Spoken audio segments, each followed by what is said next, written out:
Hello, and welcome to this episode of The Company Doctor, in which we'll be dissecting what it takes not only to survive, but to thrive as a business in the throes of a major global crisis.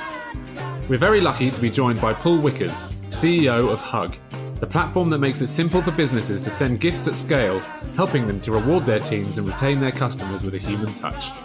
He has a fascinating story to tell about the evolution of Huggg during these recent trying times, and plenty of experience and wisdom to impart to those facing similar challenges. So that's quite enough out of me. Gary, Paul, over to you. If I give you, say, the analogy of, say, a painter who paints. Well, hi, Paul. Thank you so much for joining us on this episode. We're really excited to have you with us today. Thank you. Thank you for having me. Oh, pleasure. No, we're really looking forward to it because the topic today is the K economy, shortcuts to capitalising on a post-pandemic world. And God, it's been a great 12 to 18 months. So lots to talk to you about. And I'm really interested in to talk to you about Huggg. And I think a lot of people, will be really interested to find out. So I thought maybe a good place to start is if you could just quickly introduce yourself and the company. That'd be really great. Sure, yeah. So I'm Paul Wickers. I'm the CEO of Huggg and the original founder of Huggg. I had a previous background as a banker, but decided one day to go and try my arm at the tech startup world. And Huggg is a gifting platform.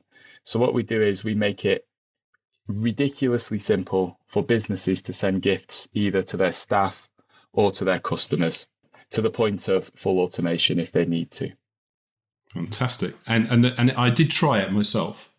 And Great. I managed to get, bag some brownies. So thank you for that. They were great. Yes, you get those on sign up as a I way loved of demo. it. And also what I really liked is basically when I interacted, you sent me a LinkedIn request and that's how we got connected. So I really like the engagement. But Yes. There's a bit of interesting background to how you got the company started. What made you start this business? Because you've moved from leveraged finance in banking to something very different. So what made you do this? Yeah, I would like to have a more fun, cool story to this, but I'll just tell you the truthful one, which is I used to do mergers and acquisitions deals. So I would fund the debt element of a buyout or an IPO or a company buying another company. And I did that for a long, long time. Very rewarding, challenging job. But one of the things that I once looked at the funding for was in the gift card sector. Was in the greeting card sector rather. And there was part of leverage finance is essentially figuring out how to take fairly long-term debt risk on a company where you're expecting your money to come back as a bank no earlier than 5 years out. So you have to make some assessments of what the market might look like in 5 to 10 years, generally speaking. And it didn't make sense. There was something that didn't make sense in that deal, which was that the greeting card industry was an industry that required somebody to write something down with an actual pen and put an actual stamp on it so that it can be sent from one place to another. It didn't make sense that industry was continuing to grow and hadn't been disrupted yet. But there was something more interesting underlying in the way that the psychology works of greetings and gifting and so on and so forth, that was actually retaining that as what maybe could be viewed as being a very non-digitized industry, ripe for digitization, but it had just never had been. So every time e-cards, e-gifts, so on and so forth had been launched, they hadn't really worked. E-gift card, greeting cards, that is, they hadn't really worked. So I had a moment where I was trying to figure out what might disrupt that so that I could populate the what might disrupt that part of our credit papers and our assessment. And I came upon the idea of what if you could make a really inexpensive, similar priced thing as a greeting card digitally enabled so that you could send something digitally, but it still had that same impact on the recipient. And the idea of an app where you could get a cup of coffee sent to somebody, effectively you pay for it, they go and collect it, was the core of us coming on this journey to build a gifting platform. Well, that's what I really like. So I was listening to you being interviewed somewhere else, and you were talking about almost like texting your friends a coffee or real emojis that sent as a gift. So I think it's very inventive. I like that. I love the idea. The thing that's interesting for people listening to this is, we've been through we're still in the pandemic, but I want to take you before. Now, you started your business, I think you got going roughly 2017, so you're quite a new business. Yeah. I think what would be useful, we'll get to the pandemic in a minute, but let's not go there yet. Tell us what the key things you did to get your business started. I appreciate why you got started, but what sort of things did you do? And what were the biggest things that kind of moved the dial for you to get moving? Well, I'll first just put my hands up and say I'm a first-time founder. So one of the things that I did was make many of the noob mistakes that first-time founders make. I mean, I didn't get everything right at all. People will love that, by the way. Yeah, well, I just learned, like, where I am now is the sum total of all of the learnings from the previous few years. But we have a marketplace model. We take somebody else's supply and then make it technologically possible for it to be bought by somebody. Yeah. And we make that market, but marketplace models are very hard to start because you have the chicken and egg problem of supply versus demand. And you need to procure both because you can't create any one of them for yourself in isolation. And we had an extra special horrendous version of that because we also had this third party, which was a recipient. So I'll just describe what I mean there. Like Uber will have been a tremendously difficult company to start, but at least you can start with some riders in Denver and some drivers in Denver. You at least can look in the same city for both sides of your marketplace and start on a geographical perspective. What we couldn't do was that. We did, but it wasn't really sustainable. We started in Bristol, but of course, once somebody's sent to their friends in Bristol, they want to be able to send something to their friends in London and Newcastle, Glasgow, Edinburgh, and now Paris, Milan. Like we had this third party that meant that we couldn't start a marketplace model regionally. So the other way that you normally start a marketplace model is to tighten it down to a particular vertical. And we couldn't really do that either. A typical vertical would be Amazon started by having books and it just became amazing at selling books. But when it's gifts, you need to give people choice because they otherwise run out of use cases. So we had a very, very hard flywheel to get moving in terms of a marketplace model. And it took a lot. I suspect a lot of other businesses tried and failed at this particular problem many, many times over. Paul, what high level thing did you do to kind of move the dial and to get through that? The high level thing that we did was concentrated regionally first, and then constructed the story that articulated what I just articulated accurately enough and convincingly enough, because it is logical, to enable a venture capitalist to put their hand in their pocket and fund the next stage of it. The other thing that we did was we realized that we couldn't launch with a product that a large brand wouldn't be able to get on board with, because that was the only way of making the supply side of it scale quickly. So we didn't MVP our first product. We actually built a pretty good first version of the product. And it was because of that we were able to really get the ball moving on some chains, although they still took quite a long time. But we recognized that we couldn't go as scrappy as you would normally go. And that was one of the biggest things that we did to move the dial. Okay, well, that's really good to know. And then if you think, again, pre-pandemic, so you had like 3 years roughly, did the business go in the way you wanted it to go in those 3 years? Not really. The major thing that we did was the first thing that we did was we released a product and we had some success. But when we tried to scale that out, we found it a lot more difficult than we'd assessed. But we grew the team too fast. So we underestimated how fit our product was for the market and grew out the team too fast, thereby giving us a problem of not fast enough traction for the cost base. So the cost base was growing faster than the traction and progress was.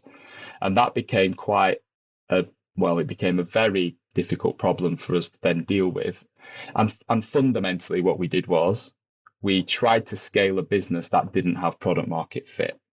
Yeah, so how'd you overcome that? I mean, you obviously did. What did you do to overcome that? It'd be useful for people to hear that. Yeah, we did. Well, we had to do what happens many times is we had to extend our funding round with our existing investors, and they were very supportive in doing that. Fortunately, we decided that we were solving a gifting problem for B2B more than we were for B2C. So at that point, we'd had a plan to do both, but we realized we didn't have the capital or the team size to be able to do both. So as soon as we got the first large chains on board, we were able to focus instead on B2B. And we were a lot better at the B2B game than the B2C game, because our starting point was just it had a lot more learning to it. Yeah. So we extended our seed round, focused on B2B, and that caused us to start to really make it work. But then we got hit by COVID. Yeah, so hold the COVID thought. Before you get there, one of the things I found really interesting about you guys is that you're talking about the mechanics of things, but also one of your secret weapons seems to be your people and your hiring approach. I thought it was quite interesting. Apart from hiring, you talked about hiring your sister-in-law as a co-founder at the beginning. Yes. There was some reason behind that. I'd be interested to know what that is. But also, you're very focused on having the right types of people. Tell us about that. Yeah, so we actually believe that our brand is important, and that you can only build a brand that is honest and true to itself if you hire people who have a personality type that accords with that brand. So in general, we're very careful to look for people to have the right fit for the brand. And that doesn't mean a particular type of person. It just means a particular type of personality. Right. So I would describe the company's people as being demanding of each other and performant, but where they still have to, and they enjoy each other's company. They enjoy being together and winning together, and sometimes we all lose together as well. Yeah, I mean, I was reading that diversity is at the core for you, and you even run job ads through some kind of software that looks for unconscious bias. Yes, although I wouldn't say that we get this right still at all. Yeah. And it would be wrong for me to say sitting here that we really get this right. We really care, but we, like many other businesses, have a long way to go on that. And actually, we, like many other businesses, do use these sorts of things in order to do this. But yeah, hiring is just one thing that we've had to really, really learn how to do. Mm. It's something I had no idea actually how to do coming into this. And most recently, we've actually, brought somebody on board to do the hiring for us, because we're leveling up in terms of how we do that. And we need to be able to do that more scalably. And do you all have to hug in the office? No, I mean, that's pre-pandemic, that was pretty contentious. But I think now that would be verboten. And just sorry to be nosy, tell me about the sister-in-law. Why was she key to be your co-founder? You were really keen on having her in. Yeah, so I started a business pretty late. I wish I'd done it in my early 20s, but I didn't. So by the time I came to running the business, starting a business, I had, family, kids, mortgage, all those things that make it really hard to A, take giant risks, and B, take giant, pay cuts potentially. Sure. So the way that I actually started this business at the outset was I had an idea. I was able to grab some investors to fund the first phase of the idea. But the first phase of the idea was really using external development agencies to build out a product which, as I described before, couldn't really be an MVP, couldn't really be super scrappy. So we did that externally at the outset. But I continued to work throughout because I needed to get it to the stage where it could then sustain me being able to hop out and take a salary so that I could live, rather than living hand to mouth on, sure. It's known as ramen poor, isn't it? If you can only eat ramen, that's what you start a business on. But I just didn't have that option. So the way that we did it was, because I had to continue to work actually for in excess of a year in the end, whilst we were starting this business. The one person in my life who was the best equipped to come with me on this journey, but who had at the time, not now, but at the time had fewer of those commitments, and was my sister-in-law. So I asked her if she would come and do it with me, and she did, and the rest is history. The rest is history. But this story is great because a lot of people listening would like the idea of being in their own business. We're going to talk about pandemic in a minute. Some people would really like the idea. but they don't know, they can't take the risk. And I think what you did, what you've explained, is you de-risked it, which is really interesting. I did de-risk it, yeah. Well, however, I now know that I didn't really de-risk it. I got away with it, but one of the riskiest things you can do is have half a foot in a pool of water. Sometimes you need to jump right in, and that actually could have killed us. So me doing that and not moving fast enough on an idea actually could have killed us. Got away with it, but it could have killed us. So, and if you had the chance to do it again, would you do the same or something different then? If I had the chance to do it again, I'd have done it when I was 22. Right, okay. But would you taken the same risk? Would you have done the same thing of being half in it? It was just necessary. There was no way. I functionally had no other way of doing it. So actually, in the end, there was no other way of me doing that. Okay. I would now know an entirely different way of starting a business where you can actually take a lot of the risk out of it, but you have to be a second-time founder to be able to do that. Really, I don't really believe that you know enough the first time. I certainly didn't. And that's part of the reason for having the podcast. We want people to know that there's another way. And let's go to the pandemic. So, you're getting your business going. Obviously you've had all the ups and downs. I think you called it running a new business is like a line graph, extreme peaks and troughs going up and down all the time. Yeah. But when the pandemic hit, what did you think was going to happen, and what did happen? That's a very good question. When the pandemic hit us, by that point, we had all of our gifts were at that time, they were things that you would collect from a physical location. The idea was about experiential, often edible gifting. So it's something that you would collect from a physical location. And at that point, we had 1,300 locations live, and we were about to put another 2,000 live with a large chain. In the space of 2 days, all of them were closed. So we lost everything on our supply side. Was closed. So we therefore had a 100% revenue impact. We had nothing to sell.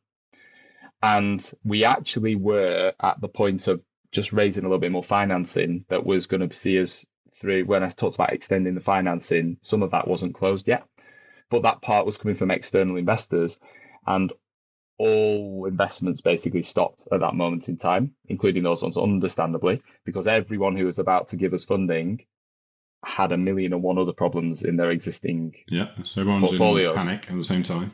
Yeah. So where we were at the start of the pandemic was we were fairly low on runway because we were expecting to top up, and we were in a position where everything was closed. Wow. So we were in about as bad a position as you could be. And when you heard about the pandemic and the lockdown, and when you were thinking about it overnight, the first night, did it happen in the way you expected it to happen, the bad stuff? Yeah, it was as bad as we thought it would be. As you could ever dream of. Basically, all of those. There was like a weekend where I think I spent 12 to 15 hours reading news websites to try and really figure out what was happening and how bad it was going to be. And the conclusion I'd reached by the time I went in on the Monday morning was, this is quite possibly a completely existential threat for us because of the confluence of circumstances. So the only way is up from this point. The only way was up. But the most likely outcome at that moment in time may well have been that we just would have ceased to exist. But we managed to make a few moves over a few days that saved us, and ultimately. Let's talk about that. So let me ask it in a way so we can kind of take that goodness that you've done and the turnaround that you made. So, this part of this podcast is about the K economy, and the K economy is the downside of the K is people that are down and maybe out, because some people have had a better COVID than others, and some people just can't work. And the upside of the K is like the V-shaped economy that hopefully comes back at some time, like travel has in the UK as an example. Tell us what you did to navigate through this and come out the other side to accelerate through the pandemic, firstly. Maybe that's a good place to start. Okay, yeah. So I have to really describe this literally with what happened inside of a week, because it was, good. In terms of sliding doors moments in a business, it was really that. So on the Monday, we realized that we needed to fundamentally put some sort of rescue plan in place. And unfortunately, the first measure that we had to take was on such short runway was that we had to find severe cost cuts. Yeah. the entire team was amazing. They completely understood why. And what that really entailed was we got rid of all of our office space. Some people were going to be homeschooling anyway, so they were able to reduce their hours. Some people, unfortunately, had to be placed onto a redundant, or rather their roles had to be made redundant, so that we went down to a skeleton team. The idea was that as a bare minimum, we should go down to a skeleton team to make the runway as long as possible, the cost base as low as possible, and maybe we can just hibernate this out. That was the ride the storm. Very basic plan. And is that before the furlough, or just at the same time as the furlough? Yeah, so we had to act so quickly that we announced redundancies the day before the furlough scheme. Okay. And then I sat at my desk listening to Rishi Sunak at 5:30 on that Thursday announce the furlough scheme. And I have to admit, I was crying because I felt like what he was announcing was going to save us from having to actually go through with it the next day. And I'd asked my colleague to actually hold back on all the letter issuances because the rumours came out that there would be an announcement. And then everyone got the dictionaries out and looked at what furloughing meant. And the reality was for us that because there was absolutely no certainty whatsoever over when the cash flow would actually come in to pay for the first furlough claims, we felt that we probably wouldn't even have enough cash to be able to get to that point, right? Because it was so uncertain. So we did still have to follow through on the Friday. That's not the end of that story, but I'll leave that bit there. Great. So, well, not great, but difficult, right? Yeah. So during that week, about half of the staff were affected by this. Some degree of the rest of the staff had reduced their hours. I did what I could to my own pay, and we got rid of officers. And overall, we managed to take 70% of the cost out of the business in a 2-day period, which extended our runway to still not great, but better than it was. We also, in the middle of that week, by complete chance, happened to hear about an issue that was bubbling up inside of schools that were about to be closed at the end of that week, whereby there are a massive number of kids who are fed by the state under the free school meals program. And what that basically means is that they get given a hot, nutritious lunch every single day that they're at school. There are 1.7 million children eligible for that scheme. And for an alarmingly high percentage of those, it's actually their main source of nutrition and their only source of hot food. That's incredible, isn't it? It's a horrible. Unbelievable. State. This is the United Kingdom. Exactly. I had no idea that this happened. So we found this out. And the reason we found this out was because the brother of one of our staff members had a conversation with our team member that evening. And he works in a school, and he'd spent all day going around supermarkets trying to get gift cards because the teachers, the school leaders, were panicking that those kids couldn't go home to a house that had no food in it and no money. So they were using their own budgets to fund gift cards to give to those kids. And we realized that as the possible only scalable method of actually replacing free school meals, we could actually make this happen at scale because our platform can carry a gift card every bit as much as it can carry a gift. Yeah. So what we did is in the middle of that week, we'd announced redundancies, but on the same night, the rest of the team that was staying back started to retool the platform for this entirely new use case that would at least be helpful for someone in the pandemic. So we changed all the tone of voice. We changed all of because it would have been inappropriate to say, hey, here's a lovely thing when it's actually here's a welfare. Yeah. Hey, here's a lovely thing. We changed all of that tone of voice and we got all the supermarkets on board and we're able to completely transform our platform to be able to serve that use case. So from start to finish, we started to serve schools. Is this in a week, Paul? Yeah, so we've done all of that inside of a week. And then we spent an extra few days changing the tone of voice because we felt like that was appropriate whilst we got the first schools up and running. Wow. Who said you can't move fast, right?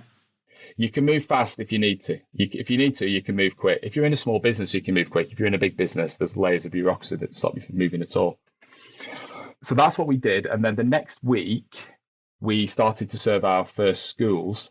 And then within about 4 days, the government announced the big national scheme that they'd actually been working on for about 5 weeks. Right. So we pushed all of our schools over to that and said, there you go, there's a national scheme now. It was lovely to help. Come back to us if you need us, blah, blah, blah. That national scheme had wide press. I'm not going to go into any of that. It's pretty well known in the UK.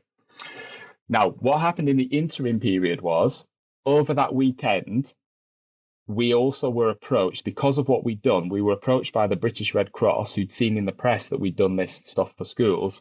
And back then, you may remember that nobody could get a supermarket delivery slot. Yes, I do remember. No toilet paper either. There's nothing. Yeah, well, there was loads of it in people's garages. But there were people sat at home who couldn't go out because they were shielding, I think it was called at the time.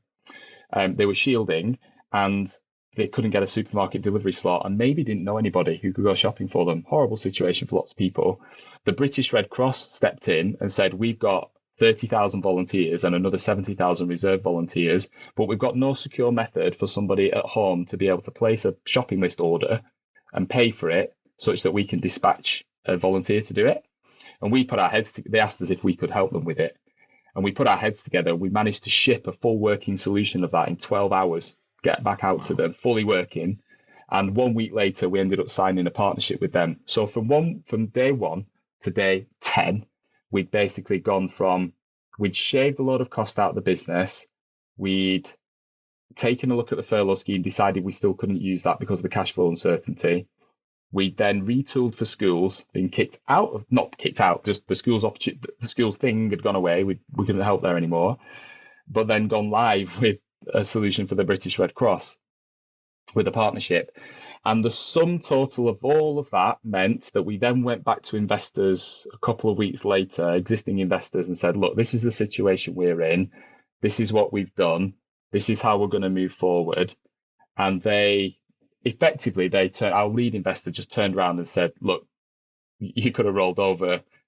It could have been game over. Well done on what you've done. And they put their hands in their pockets and gave us what would have amounted at that time to approximately 18 months of runway. Right, fantastic. Let me just pause you there because we're short on time and I want to get the next bit of the story. So you've just shown pivoting in action, amazing creativity and speed, which is amazing. And also that speed and activity led you to other connections, which is important. Yeah. Talk to me about, the kind of, how do you push through now? So you've got the investment, gave you the runway. How do you, if you think about now the V shape, we're trying to grow and accelerate through the pandemic. Yeah. So you get some head of steam on that. What do you advise people to get ahead of that V shape so that they can get ahead of the curve and get out the doldrums? Sure. Well, what we effectively did was we did what we needed to do to survive. So you got to shore that up first. You got to get yourself a little bit of breathing space, and that's how we did that. We took an inward look at the business and said, right, what does this business look like inside of COVID? How can it survive if COVID never, ever, ever goes away? Because then you'll hedge your business by making those moves. So our version of that was we need products that can get delivered somewhere that doesn't rely on anywhere being open. So we put one person on that, just that entirely. We fixed a whole load of things that weren't right before that we needed to because we had a bit more time. So we rebuilt the platform and created a different model, a different pricing model associated with that. And where we ended up then was with that supply move and some of the other things we did in the product, we ended up with a hedged business, a business that would be okay when life is normal again, but is also okay when life is not normal again. So we should have been on the downside of the K, but we ended up saying what's actually beneficial inside of the COVID environment so that we could also hedge it. We also went on, off the back of all of that work that we'd done, it caused us to spot a market use for our product that we would never have come to or would have taken us many, many years to realize. And we now serve tens of thousands of children and thousands of schools and dozens of local authorities with vouchering, a use case that we never had known about before, to the point where, and we charge supermarkets and other retailers to take part in that, to the point where we've actually become profitable now. I think it's a great thing to do. And the other thing that stood out for me, Paul, to be honest, because I've used the service, is, part of your goal was to text your friend a coffee. Now you can send the coffee, not physically, but the voucher so someone can get it. I sent my PA some brownies, and they can choose a delivery to come at their own time, which I'd really like. So in a way, it feels like it's much more natural. It is like texting emoji or a gift to someone. Well, that's it. Yeah. I mean, what has actually happened is that it's sped up digital adoption. So one thing that people can do is look for industries that would have taken a lot longer to get digital adoption going. And they are suddenly behaving like early adopters because technology is suddenly something that they're looking for. But also look for what we looked for were what are new problems that now exist because of COVID. For us, it was if I'm working in HR and I sent gifts before, I could put them on someone's desk. If I'm doing it now, I can't because everyone's at home. So what is the problem there and how do I solve that? New problems arise out of this. And if you solve problems, you can grow great businesses. That's great. And this is a really inspiring story. A lot of people have had a really, torrid time over the last 18 months. And so my last question, because we're a bit short on time, I could talk for hours, by the way, so I think this is so interesting. If I was in the doldrums, I've come out of lockdown and job's a bit of a risk, and I'm thinking of starting my own business. What advice would you give me apart from not doing it? What advice would you give me? I think I'm in the doldrums. I need to do something. What would you say? If you're in the doldrums and you need to do something, you're actually in a pretty good position to start a business. And the reason for that is because you can either start a business when you've got absolutely nothing to lose, or when you've got something to gain that is really like inherently driving you, or when you are really up against it and it's really your only option. And the reason why those three motivators, it has to be one of those three, is because the actual job of moving from an idea to executing on a business is such a steep curve in terms of it gets really hard really quickly that you have to be very highly motivated in order to not give up. And most businesses fail because they never even get to product market fit. Founders give up. It's way harder than you think it is. It's going to take longer. It's going to impact your life way more. It's going to impact everyone around you a lot more than you think. Everything you think about it, you've underestimated. But if you're in that position where you've got nothing else to lose, or you've got a situation that requires you to really do this, then you're in a jam. It will actually make you incredibly creative and scrappy, and that's exactly how you need to be. Well, that's fantastic. And you've absolutely demonstrated that if you need to, you can. The turnaround and the pivoting you did in that time, save the business is inspiring. So listen, Paul, thank you so much for joining us on this episode. I think you'll help a lot of people. I'm very motivated by what you've covered. I'm going to hand you on to George. He's going to talk to you about your musical taste. Yeah. Paul, thank you so much for that. It was, it was exactly as Gary says, very inspiring. You're an excellent speaker. And you talked about some of the key dramatic moments in the evolution of Huggg. That 10-day pivoting odyssey. That alone sounds like a real journey in itself. So my question is, has there been a soundtrack to this process? Or, going back to your previous role as well, are there a couple of tunes that have kept you going, through the tough times or helped you celebrate the good ones? There's definitely been a soundtrack. And because we've been working at home so much, and I'm a big earphones wearer, actually to block out kid noises in my house is like menagerie/nursery, lots of kids and animals. So I wear earphones a lot, and I'm actually like a kid of the late 90s and Ibiza dance music and all of that. So I actually listen to very loud house music whilst I'm working, which would seem pretty unproductive to some people, but it's not to me. So I've listened to an awful lot of music. Generally speaking, I would have a preference for DJs and DJ mixes rather than individual tracks. Mm-hmm. But I'm gonna pick a couple. One of them is Stardust, Music Sounds Better With You, because that reminds me of very, very happy and relaxed university days and that sort of music genre. Excellent.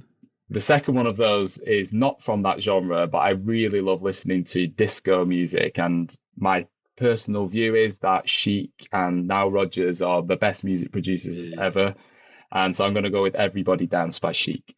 Great. Two excellent choices and an excellent guest. So Paul, thank you very much again. Gary, thanks to you, and thanks to you all for listening. Thank you.